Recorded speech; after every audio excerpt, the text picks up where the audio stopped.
अच्छा, तो संबलपुर स्टेशन पर रात के ठीक 3 बजे एक ट्रेन आके रुकती है, लेकिन कोई भी मुसाफिर ट्रेन से बाहर कदम नहीं रखता। तो चले आज इस अजीब और खौफनाक खामोशी के पीछे छुपी दिल दहला देने वाली कहानी को जानते हैं। रात के 3 बजे, आखिर इस वक्त में ऐसा क्या है? ज्यादातर लोगों के लिए तो ये बस एक वक्त ही है, लेकिन संबलपुर जाने वाली इस ट्रेन के मुसाफिरों के लिए ये 1 घंटा एक हकीकी और बहुत ही खौफनाक खतरा लेकर आता है। जरा इस मंजर का तस्वूर करें। एक बिल्कुल सुनसान प्लेटफॉर्म जहां तेज हवाएं चल रही हैं और एक अजीब डरा देने वाली खामोशी छाई हुई है। ट्रेन रुकी है, लेकिन सवाल यह है कि आखिर कोई बाहर निकल क्यों नहीं रहा। ट्रेन के अंदर का माहौल भी कुछ कम खौफनाक नहीं है। सारे मुसाफिर अपनी खिड़कियां बंद किए सहमे हुए बैठे हैं, जैसे किसी अनदेखी चीज से खुद को बचाना चाहते हो।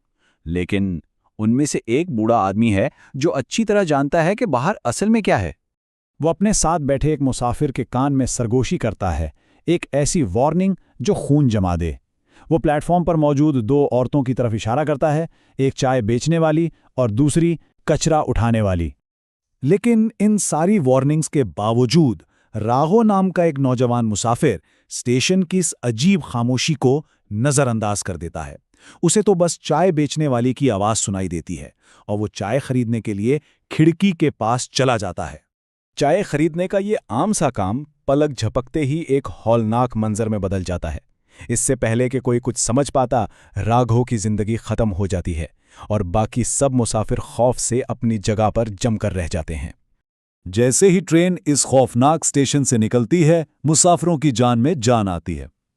तब वही बूढ़ा आदमी खामोशी को तोड़ता है और इन 2 इंतकाम में जलती रूहों के पीछे की अलमनाक तारीख बताना शुरू करता है।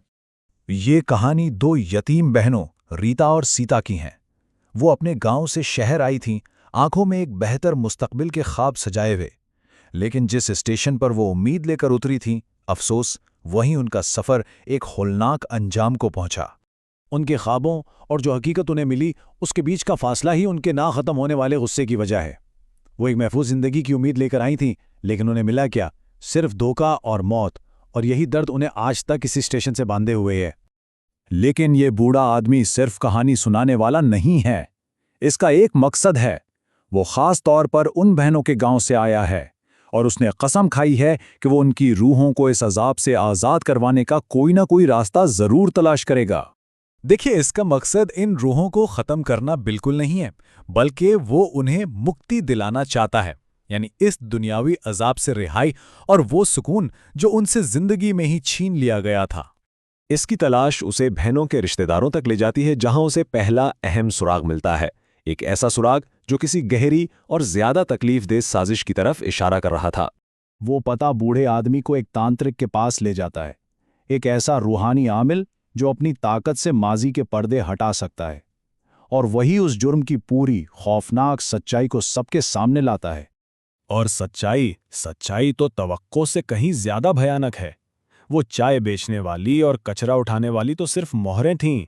असल साजिश करने वाला कोई और नहीं, बल्कि उनका अपना सगा चचा नत्थूलाल था। वही शख्स जिस पर शायद वो सबसे ज्यादा भरोसा करती थी। इस सारे जुर्म की वजह थी जमीन का लालच। इनके चाचा नत्थूलाल ने उनकी विरासत हड़पने के लिए इन्हें मरवाया, लेकिन सितम ज़रीफ़ी देखें, अपने ही मंसूबे की कामयाबी के खौफ से उसे दिल का दौरा पड़ा और वो भी मर गया। अब सच्चाई जानने के बाद वो बूढ़ा आदमी और तांत्रिक वापस इसी आसेब-ज़दा स्टेशन पर आते हैं। वो ठीक रात के 3 बजे एक आखिरी मुकाबले की तैयारी करते हैं, ताकि उन बहनों को उनकी मौत की असल वजह बता सकें। जैसे ही गज़बनाक भूत बहनें नमूदार होती हैं, तांत्रिक उनका मुकाबला अपनी ताकत से नहीं करता, बल्कि वो उन्हें वो चीज़ पेश करता है जिसके लिए वो दहाइयों से भटक रही थीं, यानी सच्चाई। और फिर एक फैसला कुन लम्हा आता है, जब असल कातिल को उन रूहों का सामना करने के लिए लाया जाता है जिनके साथ उसने इतना बड़ा जुल्म किया था। नत्थूलाल की रूह का ये इतराफ सब कुछ बदल देता है।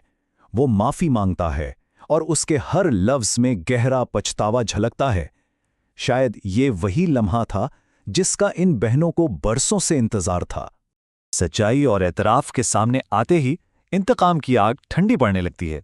कई दहाइयों में पहली बार वो बहनें अपने गुस्से से आगे देख पाती हैं और उन्हें निजात का रास्ता साफ नजर आने लगता है। अब जब वो जान गई हैं कि उन्हें किसने और क्यों मारा, तो उनके दिल का बोझ जैसे हल्का हो जाता है और यही समझ उन्हें इस दुनियावी भटकावे से आज़ादी की तरफ ले जाती है। फिर एक सादा सी रूहानी रस्म के जरिए उनका दहाइयों पुराना अजाब एक पुरअमन और हतमी अंजाम को पहुंचता है। ये कहानी हमें एक गहरे सबक के साथ छोड़ जाती है कि कभी कभी सबसे बड़ा खतरा बाहर की दुनिया में नहीं बल्कि उन लोगों में छुपा होता है जिन पर हम सबसे ज्यादा भरोसा करते हैं।